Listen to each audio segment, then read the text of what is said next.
Oke, bagi kamu yang datang di channel TV Story, kali ini kita akan membahas ya terkait soal-soal P3K.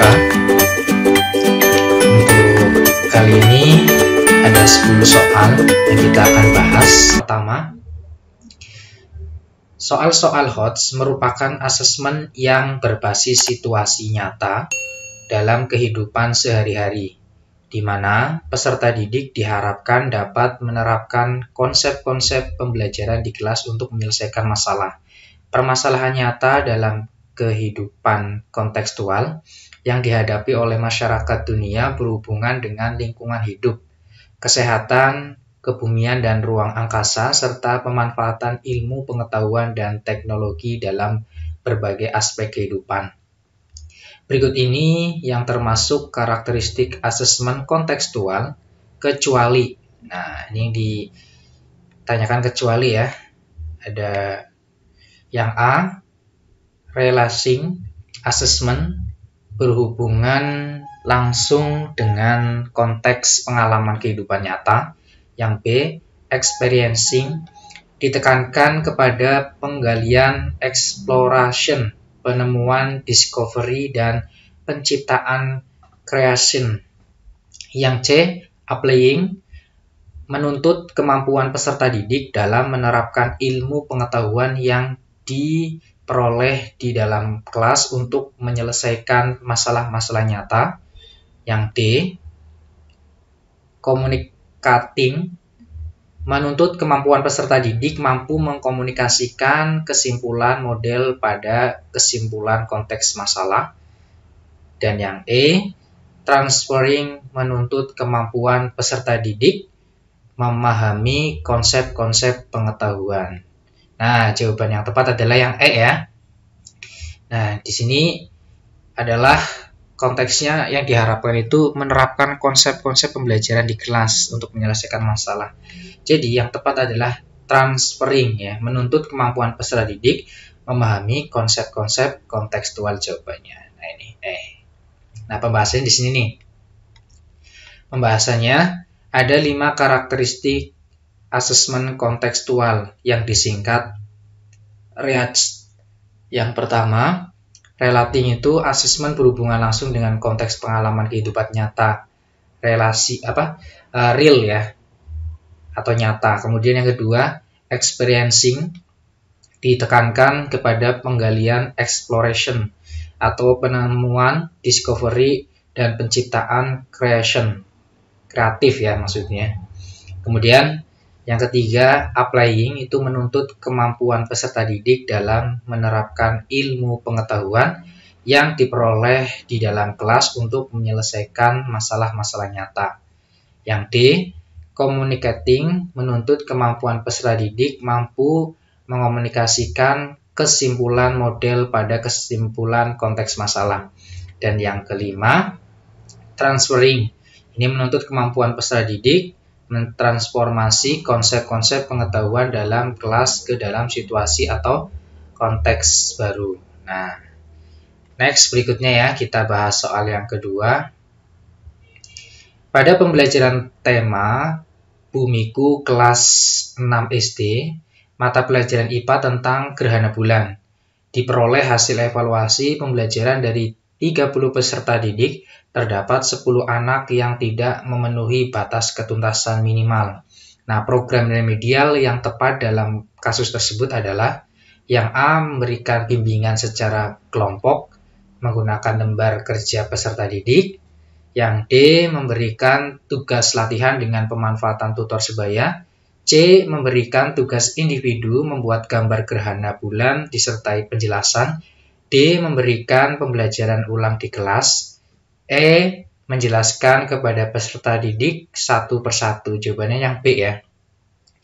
Memberikan tugas latihan dengan memanfaatkan tutor sebaya. Karena di sini hanya 10 ya yang tidak memenuhi batas ketuntasan, berarti 50% lebih itu tuntas. Jadi yang diberikan program remedialnya adalah memberikan tugas latihan dengan memanfaatkan tutor sebaya. Tutor sebaya di sini adalah temennya ya. Nah, ini pembahasan lengkapnya. Program remedial dapat dilakukan melalui bimbingan secara perorangan. Bila ada beberapa peserta didik yang mengalami kesulitan yang berbeda-beda, sehingga memerlukan bimbingan secara individual. Bimbingan yang diberikan disesuaikan dengan tingkat kesulitan yang dialami oleh peserta didik. Nah, pemberian bimbingan secara kelompok bila terdapat beberapa peserta didik mengalami kesulitan yang sama. Pemberian pembelajaran ulang apabila sebagian besar atau semua peserta didik mengalami kesulitan. Pembelajaran dilakukan dengan metode dan media yang berbeda, menyesuaikan gaya belajar peserta didik. Guru perlu memberikan penjelasan kembali dengan menggunakan metode dan atau media yang lebih tepat. Pemberian bimbingan dapat dilakukan melalui tugas-tugas latihan secara khusus dengan memanfaatkan tutor sebaya baik secara individu maupun kelompok. Nah, pada kasus tersebut terdapat 10 anak yang tidak tuntas ya program remedial berikut. Nah, ini ketentuannya. Yang A, memberi bimbingan secara kelompok menggunakan media gambar. Ini kurang tepat jika berkelompok karena bisa saja dalam satu kelompok seluruh peserta didik mengalami kesulitan belajar.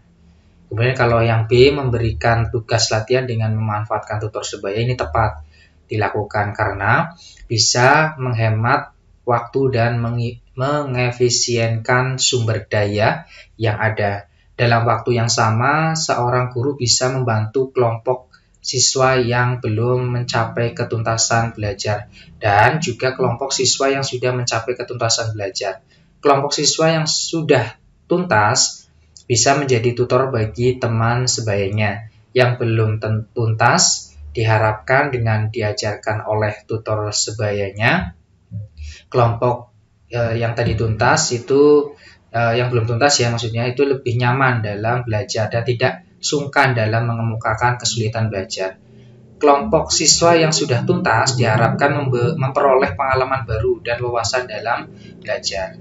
Nah, kalau milihnya yang C, memberi tugas individu, membuat gambar gerhana bulan disertai penjelasan, ini juga kurang tepat, terutama bagi siswa yang mengalami kesulitan belajar, berasal dari faktor dalam ya, sulit konsentrasi, tidak mudah memahami. Nah, ini adalah kelemahan dari peserta didik yang belum tuntas. Kemudian yang D, memberikan pembelajaran ulang di kelas, ini pun tidak tepat ya, karena mengurangi waktu pertemuan pembelajaran, terutama bagi kelompok yang sudah tuntas. Yang E, menjelaskan kepada peserta didik satu persatu. Ini juga tidak tepat kalau dijelaskan satu persatu karena terlalu banyak memakan waktu. Nah, gitu ya. Kita lanjut soal yang ketiga ya.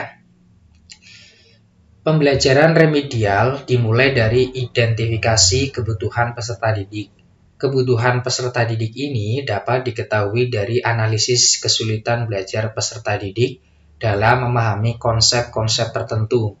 Berdasarkan analisis kesulitan belajar itu, baru kemudian guru memberikan pembelajaran remedial. Peserta didik yang sedang mengalami kesulitan belajar.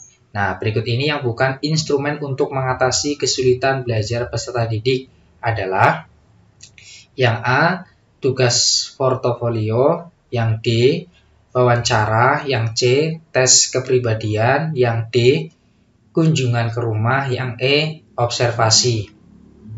Jawaban yang tepat yang A ya, tugas portofolio. Nah, mengapa seperti ini kita bahas. Usaha yang dilakukan untuk menyembuhan kesulitan belajar dapat diidentifikasi dengan instrumen observasi, angket, wawancara, yaitu antara lain dengan mengamati hasil pekerjaan peserta didik, tugas kelompok, buku raport, kunjungan ke rumah, dapat pula dengan tes psikologi, tes inteligensi, tes bakat, dan tes kepribadian. Nah, tugas portofolio tidak bisa digunakan sebagai instrumen untuk mengatasi kesulitan belajar peserta didik. Nah, di sini yang tidak bisa digunakan dalam mengatasi kesulitan belajar berarti tugas portofolio. Nah, oke. Langsung yang keempat ya. Program pengayaan adalah pembelajaran yang diberikan kepada peserta didik yang telah mencapai dan atau melampaui KKM. Mereka adalah peserta didik yang lebih cepat daripada teman-teman sekelasnya dalam menguasai bahan pembelajaran yang diberikan kepadanya, atau dapat dikatakan mereka adalah peserta didik yang dapat cepat dalam menyelesaikan tugas belajarnya, sehingga diperoleh treatment atau perlakuan tambahan yang dapat meningkatkan pengetahuan dan keterampilan. Bentuk-bentuk pelaksanaan program pengayaan diantaranya kecuali, nah ini yang ditanyakan kecuali. Yang A, menugaskan peserta didik membaca materi pokok dalam kompetensi dasar selanjutnya. Yang B, memfasilitasi peserta didik melakukan percobaan-percobaan, soal latihan, menganalisa gambar, dan sebagainya. Yang C, membuat rangkuman materi kompetensi dasar yang sudah tuntas. Yang D, memberikan bahan bacaan untuk didiskusikan guna menambah wawasan para peserta didik. Yang E, membantu peserta didik atau teman yang belum mencapai standar ketuntasan belajar minimum.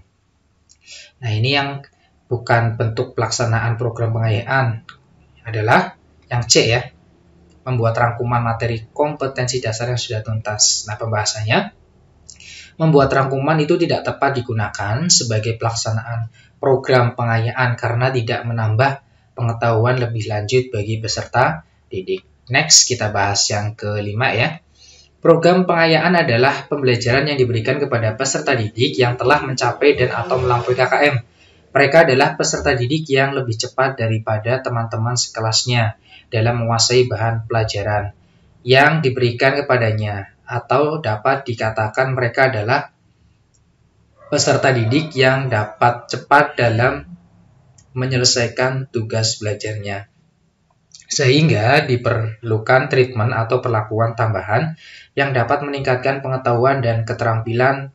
Nah, pernyataan berikut ini yang tidak tepat mengenai program pengayaan adalah fokus yang A ya. Fokus pengayaan adalah pendalaman dan perluasan dari kompetensi yang dipelajari. Yang B, itu biasanya diberikan segera setelah peserta didik diketahui telah mencapai KKM berdasarkan hasil penilaian harian. Yang C, pembelajaran pengayaan biasanya hanya diberikan satu kali, tidak berulang kali. Yang D, pembelajaran pengayaan umumnya tidak diakhiri dengan penilaian. Yang E, pembelajaran pengayaan bisa dipilih sendiri oleh peserta didik atau tidak. Jawabannya yang E ya. Ini yang tidak tepat ya dalam program pengayaan itu adalah pembelajaran pengayaan bisa dipilih sendiri oleh peserta didik atau tidak. Nah, kalau lihat penjelasannya di sini, ya, program pengayaan adalah pembelajaran yang diberikan kepada peserta didik yang telah mencapai dan atau melampaui KKM. Mereka adalah peserta didik yang lebih cepat daripada teman-teman sekelasnya dalam menguasai bahan pembelajaran yang diberikan kepadanya, atau dapat dikatakan mereka adalah peserta didik yang dapat cepat dalam menyelesaikan tugas belajarnya, sehingga diperlukan treatment atau perlakuan tambahan yang dapat meningkatkan pengetahuan dan keterampilan. Perlu dipahami bahwa program pengayaan dapat diselenggarakan dengan baik jika dibuat perencanaan pengajaran yang baik, pelaksanaan pengajaran dan evaluasi dilakukan dengan baik, dan tentunya mendapat dukungan dari semua pihak antara lain kerjasama dari orang tua atau wali murid, unsur-unsur lain yang terlibat dalam rancangan pengajaran pengayaan. Yang perlu ada dan harus diperhatikan adalah peserta didik, guru, media, metode, materi, serta waktu pelaksanaan. Semua itu perlu diperhatikan dengan tujuan pengajaran pengayaan dapat berjalan dengan baik dan lancar. Nah, fokus pengayaan ini adalah pendalaman dan perluasan dari kompetensi yang dipelajari. Pengayaan biasanya diberikan segera setelah peserta didik diketahui telah mencapai KKM berdasarkan hasil penilaian harian. Pembelajaran pengayaan biasanya hanya diberikan satu kali, tidak berulang kali. Pembelajaran pengayaan umumnya tidak diakhiri dengan penilaian. Jadi dalam hal ini perbedaan perlakuannya dengan remedial. Penentu peserta didik bisa mendapat program pengayaan atau tidak adalah guru, bukan peserta didik itu sendiri. Lanjut yang keenam. Setelah melakukan penilaian harian mata pelajaran matematika, materi operasi bilangan bulat, diketahui dari 30 anak terdapat 25 anak yang mendapat nilai di atas kriteria ketuntasan minimal. Nah, program pengayaan yang tepat untuk 25 peserta didik tersebut adalah yang A diberikan soal operasi bilangan bulat dengan tingkat kesulitan yang lebih tinggi, B diberikan tugas untuk membuat soal operasi bilangan bulat beserta jawabannya, C diberikan tugas untuk mengerjakan lagi soal ulangan harian khususnya jawaban yang salah, D diberikan tugas untuk membuat rangkuman operasi bilangan bulat, dan yang E tambahan materi operasi bilangan bulat di luar jam pelajaran. Jawabannya yang A ya, diberikan soal operasi bilangan bulat dengan tingkat kesulitan yang lebih tinggi. Ya, pembahasannya. Program pengayaan yang tepat untuk mata pelajaran matematika itu adalah memberikan soal dengan tingkat kesulitan yang lebih tinggi. Karena soal-soal dalam mata pelajaran memiliki variasi yang beragam. Dengan memberikan soal dengan tingkat kesulitan yang lebih tinggi, peserta didik dapat menambah pengetahuan mengenai KD yang sudah dipelajari. Berikutnya yang ke-7 ya. Bu Andin akan mengajarkan mata pelajaran seni budaya dan prakarya untuk kelas 6, yakni membuat brosur. Nah, model pembelajaran yang tepat adalah A. Discovery Learning, B. Project Based Learning, C. Problem Based Learning, D. Contextual Teaching Learning, yang E. Inquiry Learning. Jawabannya adalah yang B ya, Project Based Learning. Simak baik-baik. Membuat brosur itu yakni membuat suatu karya, maka metode pembelajaran yang tepat adalah Project Based Learning. Pembelajaran berbasis proyek ini ya, atau disingkat PBL, adalah model pembelajaran yang menggunakan proyek kegiatan sebagai inti pembelajaran. Pembelajaran berbasis proyek dirancang untuk digunakan pada permasalahan kompleks yang diperlukan peserta didik dalam melakukan investigasi dan memahaminya. Melalui project based learning ini, proses inquiry dimulai dengan memunculkan pertanyaan menuntun ya, dan membimbing peserta didik dalam sebuah proyek kolaboratif yang mengintegrasikan berbagai subjek, materi, dan kurikulum. Nah, pembelajaran berbasis proyek pembelajaran kesempatan kepada para peserta didik untuk menggali konten materi dengan menggunakan berbagai cara yang bermakna bagi dirinya dan melakukan eksperimen secara kolaboratif. Nah, lanjut yang ke-8. Dalam melaksanakan kegiatan pembelajaran, guru melakukan apersepsi. Nah, berikut ini muatan dalam apersepsi yang benar adalah A. Menyiapkan peserta didik secara psikis dan fisik untuk mengikuti proses pembelajaran. B. Memberi motivasi belajar siswa secara kontekstual sesuai manfaat dan aplikasi materi ajar dalam kehidupan sehari-hari. C. Mengajukan pertanyaan-pertanyaan yang mengaitkan pengetahuan sebelumnya dengan materi yang akan dipelajari. D. Menjelaskan tujuan pembelajaran atau kompetensi dasar yang akan dicapai. E. Menyampaikan cakupan materi dan penjelasan uraian kegiatan sesuai silabus. Jawaban yang tepat adalah yang B ya. Memberi motivasi belajar siswa secara kontekstual sesuai manfaat dan aplikasi materi ajar dalam kehidupan sehari-hari. Artinya, pelaksanaan pembelajaran merupakan implementasi dari RPP meliputi kegiatan pendahuluan, inti, penutup. Nah, ini contohnya ya. Kegiatan pendahuluan. Nah, dalam kegiatan pendahuluan biasanya ada menyiapkan peserta didik ya secara psikis sama fisiknya, ada siapa apa belum.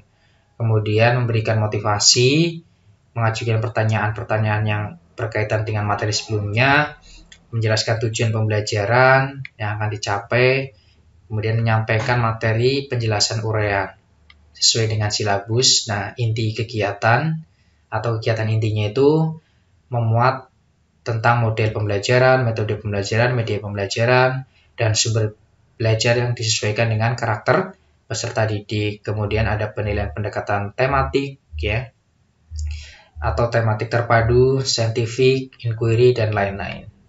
Dan kegiatan penutup ya biasanya itu guru ya secara bersama dengan siswa atau dengan kelompok.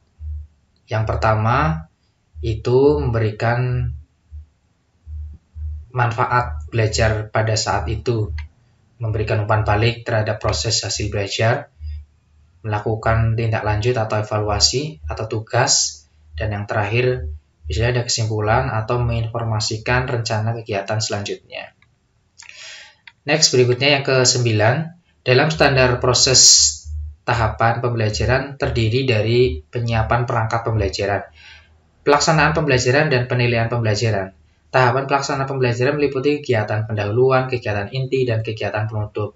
Dalam proses pembelajaran K13, strategi-strategi tersebut, kegiatan pendahuluan, inti, penutup harus dilakukan dengan pendekatan ilmiah dan bernuansa tematik. Tujuan penerapan strategi ini adalah membiasakan peserta didik untuk belajar aktif secara individu dan membudayakan sifat berani bertanya, tidak minder, dan tidak takut salah.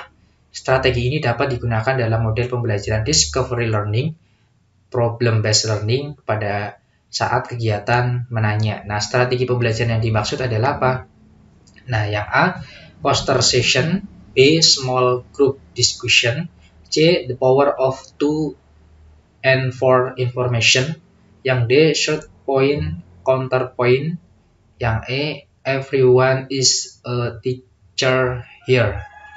Jawabannya yang E ya, yaitu short point, counterpoint. Nah, maksud dari masing-masing itu ya pembahasannya. Nah, setiap orang menjadi guru, ini artinya.